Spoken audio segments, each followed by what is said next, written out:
ఇటీవల కుప్పంలో నారా భువనేశ్వర్ గారు మాట్లాడుతూ సభికుల ఉద్దేశించి మాట్లాడుతూ జగన్మోహన్ రెడ్డి పరిపాలన టైంలో ముఖ్యమంత్రిగా ఉన్నప్పుడు అసెంబ్లీలో ఆమె గురించి కొంతమంది చేసిన వ్యాఖ్యల గురించి బాధపడుతూ వివరించే ప్రయత్నం చేశారు.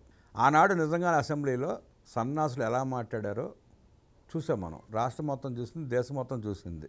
అలాంటి మాటలు మాట్లాడబట్టే జగన్ రెడ్డికి పాతరేశారు ప్రజలు. ఇప్పటికీ బుద్ధి జ్ఞానం లేకుండా లక్ష్మీభారతి నిన్న వచ్చి మైక్ ముందు మాట్లాడుతూ అసెంబ్లీ రికార్డ్స్ తీసి చూపించండి అంటుంది. లక్ష్మీభారతి వ్యవహార శైలి గురించి రామారావు గారి కుటుంబ సభ్యులు బయటకు వచ్చినప్పుడు మాట్లాడినప్పుడే ఎందుకు బయటకు వచ్చి మాట్లాడుతుంది. ఆమెకి ఏ అర్హత ఉందని చెప్పి రామారావు కుటుంబ సభ్యుల గురించి మాట్లాడుతూ ఉందో తెలుసుకునే ప్రయత్నం చేద్దాం. విశ్లేషించమంతప్పుడు ఉన్నారు సీనియర్ జర్నలిస్ట్ డాక్టర్ వడ్లమాని కనకదుర్గారు. వారిని మనం విశేషాలు తెలుసుకుందాం.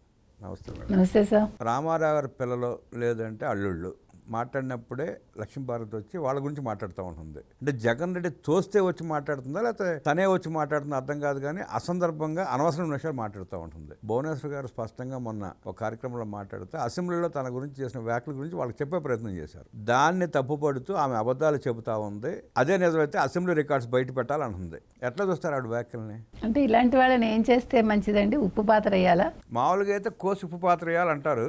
నేను నిజంగా అడుగుతున్నా. ఎందుకంటే లక్ష్మీభారతి అనే ఆవిడ నిజంగా నందమూరి తారక రామారావు గారి భార్యనని చెప్పుకుంటే ఈ రోజు భువనేశ్వర్ గారు మాట్లాడిన మాటలకి నువ్వు అబద్ధం చెప్తున్నావు, అసెంబ్లీలో రికార్డ్స్ తీసి చూడు అంటే సిగ్గు, బుద్ధి, జ్ఞానం ఉండాలి. ఎందుకంటే ఎమ్మెల్యేగా గెలిచింది ఆవిడ, ఇంకా చాలా ఏదో పదవులు నిర్వహించింది. అంటే కనీస అవగాహన లేని ఒక చదువుకున్న మూర్ఖురాల, బుద్ధి జ్ఞానం లేని మనిషి. ఇవాళ అసలు ఆవిడ గురించి ఆవిడెందుకు అబద్ధం చెప్పుకుంటారండి? అసలు ఏమన్నా మాట్లాడే మాటకు అర్థం ఉందా? లక్ష్మీభారతి మాట్లాడేదానికి వయసు పెరిగే కొద్దీ జ్ఞానం కోల్పోతా ఉంది సార్. వైసీపీలో జగన్మోహన్ రెడ్డితో ఉన్న వాళ్ళందరికీ కూడా వయసు పెరుగుతోంది, బుద్ధి తగ్గుతోంది, జ్ఞానం అసలు శూన్యం. దిగజారిపోతున్నారు. అసలు ఎందుకు దిగజారుతున్నారు? ఎందుకు ఈ డబ్బుల వ్యామోహంలో పడ్డం? ఏం కావాలి వీళ్ళకి? అసలు నాకు అర్థం కావట్లా. ఎందుకంటే ఆవిడ ఏమంటోంది, నువ్వు నందమూరి తారక రామారావు గారు కూతురు అయ్యి ఉండి నువ్వు అబద్ధం చెప్తావా అంటోంది. నువ్వు ఆయన భార్యనని చెప్పుకుంటూ నువ్వు చెప్పిన అబద్ధాలు ప్రపంచంలో ఎవడు చెప్పుంటాడు? చెప్పి ఉండరు. ఆ అర్హత కూడా లేదు. కానీ ఇప్పుడు నేను ఒకటి మాత్రం చెప్తాను సార్, ఇంకా మీదట ఆవిడ్ని నువ్వు నందమూరి తారక రామారావు భార్యనని చెప్పుకోకుండా నిష్పోసినట్టు చేసుకో. జగన్ రెడ్డికి ఊడిగని చేసుకో. నువ్వు అసలు వీరగంధం లక్ష్మీభారతిని అని పెట్టుకుని నువ్వేమైనా మాట్లాడుకో, ఏమైనా చేసుకో. భువనేశ్వర్ గారిని కాదు ఎవరినైనా తిట్టుకో, నో ప్రాబ్లం. కానీ నందమూరి తారక రామారావు గారి భార్యనని చెప్పుకుని ఆయన కూతుర్ని, ఆయన కోడళ్ళని, కొడుకుల్ని, అల్లుళ్ళని వాళ్ళు ఏదైనా మాట్లాడే అర్హత నీకు లేదు. ఎందుకంటే నువ్వు ఆ ఇంటి కుటుంబ సభ్యురాలు నన్ను అనుకుని ఉంటే నువ్వు అసలు ఈ విధంగా మాట్లాడవు. మీకు చాలా మర్యాద ఇచ్చాను లక్ష్మీభారతి మీ అందరం, కానీ రోజు రోజుకి ఆ మర్యాద పోగొట్టుకుంటుంది ఆవిడ. ఎందుకంటే అసలు అసెంబ్లీలో ఇలాంటివి మాట్లాడితే రికార్డ్ చేయకూడదు. అంటే అది తెలిసే నువ్వు మాట్లాడుతున్నావా? తెలిసే కావాలని మాట్లాడుతుంది. ఇప్పుడు ఆవిడ ఏమన్నారు, ద్రౌపది అమ్మవారి గుడి దర్శించుకుని ద్రౌపది అమ్మవారికి ఆ రోజు నిండు సభలో చీర లాగారు, నన్ను నిండు సభలో శీల పరీక్ష చేశారు, నాకు నిండు సభలో నన్ను అవమానపరిచారు క్యారెక్టర్ అసాసినేషన్ చేసి అని భువనేశ్వరి గారు కంటతడి పెట్టుకుంటే నువ్వు అబద్ధం చెప్తావు, నీ భర్త అబద్ధం చెప్తాడు, నీ కొడుకు అబద్ధం చెప్తాడు, మీరు అబద్ధాల మీద బతుకుతారు.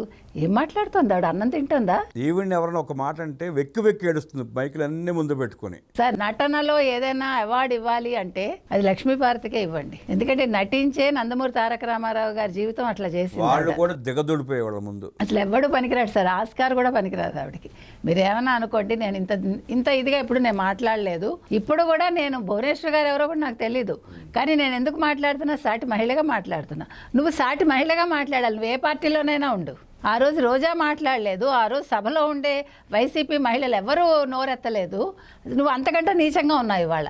పైగా అంటుంది చంద్రబాబు నాయుడు మహిళలను అన్నప్పుడు అసలు చంద్రబాబు నాయుడు గారు ఏ మహిళనైనా తిట్టారా? బుద్ధి జ్ఞానం ఉందని అసలు ఇవిడికి బుద్ధి జ్ఞానం ఉన్న మనిషి మాట్లాడద్దా? బుద్ధి జ్ఞానం లేదు, కడుపుకి అన్నం తింటం లేదు. ఈ మాట ఎందుకంటున్నా అంటే మీ పేరుని నానే అన్నాడు. చంద్రబాబు నాయుడు మహిళల జోలికి వెళ్లరు, నా భార్యని అత్తగారిని అరెస్ట్ చేయరని ఆయనే చెప్పాడు.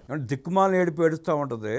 ఈవిడ పనిచేస్తున్న పార్టీ అధ్యక్షుడి భార్యని తెలుగుదేశం పార్టీ కార్యకర్త ఒక మాట అంటే చంద్రబాబు నాయుడు గారు అరగంటలో అరెస్ట్ చేయించారు సార్. జైలుకి పంపించారు. ఆయన జైలుకి పంపించారు పాపం. భారతి రెడ్డిని అన్నాడని చెప్పి ఒక మాట అన్నాడు. అది గుర్తు తెచ్చుకోమనండి. అసలు ఇప్పుడు ఇంకొకటి సార్, ఆ రోజు చంద్రబాబు నాయుడు గారు ఏమన్నారు, ఇది గౌరవ సభ కాదు, కౌరవ సభ, నేను ముఖ్యమంత్రిగానే వస్తానంటే ప్రజలు అది నిజం కాబట్టే చంద్రబాబు నాయుడు ముఖ్యమంత్రిగా ఎన్నుకున్నారు. అది మర్చిపోకు. లక్ష్మీపార్వతి, నీకు ఇంకా సిగ్గు బుద్ధి రాలేదు. 11 సీట్లే ఇచ్చారు ప్రజలు.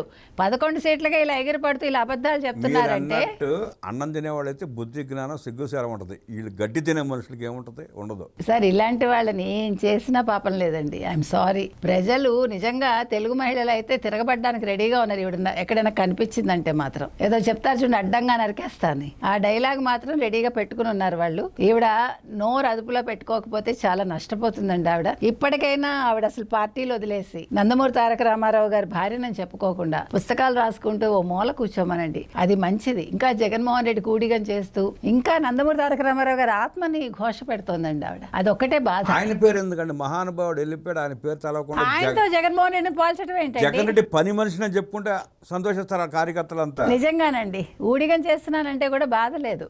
కానీ ఆయన భార్యనని చెప్పుకుంటూ అక్కడ ఊడిగం చేస్తూ ఆయన డబ్బు తింటూ సిగ్గు లేకుండా మాట్లాడుతూ వాళ్ళ కుటుంబ సభ్యుల్ని తిడుతూ ఆయన కూతుళ్ళని, ఆయన కొడుకుల్ని, కోడళ్ళని, అల్లుళ్ళని, మనవల్ని కూడా.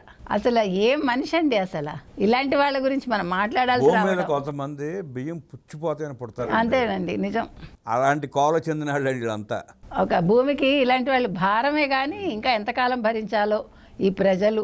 భూతలు కాబట్టి, భూమాత కాబట్టి ఇలాంటి కొంతమంది వ్యక్తులను భరిస్తూ ఉంది. అంతే అయి ఉంటుంది సార్. నిజంగా నిన్న మాత్రం ఆ ప్రెస్ మీట్ చూస్తే చాలా కోపం వచ్చిందండి.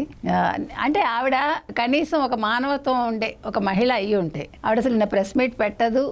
భువనేశ్వర్ గారిని అలా అనదు. నేను ఆ ఒక్క విషయంలోనే మాట్లాడుతున్నా. ఆవిడ వ్యక్తిగతాలు మనకు అనవసరం, ఆవిడ ఏమైనా ఉండనివ్వండి. కానీ పనిగట్టుకుని వచ్చి నందమూరి కుటుంబాన్ని, నందమూరి తారక రామారావు గారి కూతుర్ని అలా అనడం అనేది ఆవిడ ఏ రకంగానూ సరిపోదు. అసలు ఏ రకంగానూ సరిపోదు నన్ను అడిగితే. కాబట్టి దీని మీద అసలు పరువు నష్టం దావా వేసినా తప్పు లేదని నేను చెప్తున్నా భువనేశ్వర్ గారికి. లక్ష్మీభారతి ఒళ్ళు దగ్గర పెట్టుకుని మాట్లాడాలని, ఇంకొకసారి రామారావు గారి కుటుంబ సభ్యుల గురించి అవాకులు చవాకులు పేలితే తర్వాత నీ ఇష్టం అంటూ విశ్లేషించిన వడ్లమాని గారికి ధన్యవాదాలు తెలియజేస్తూ నమస్కారం. నమస్తే సార్.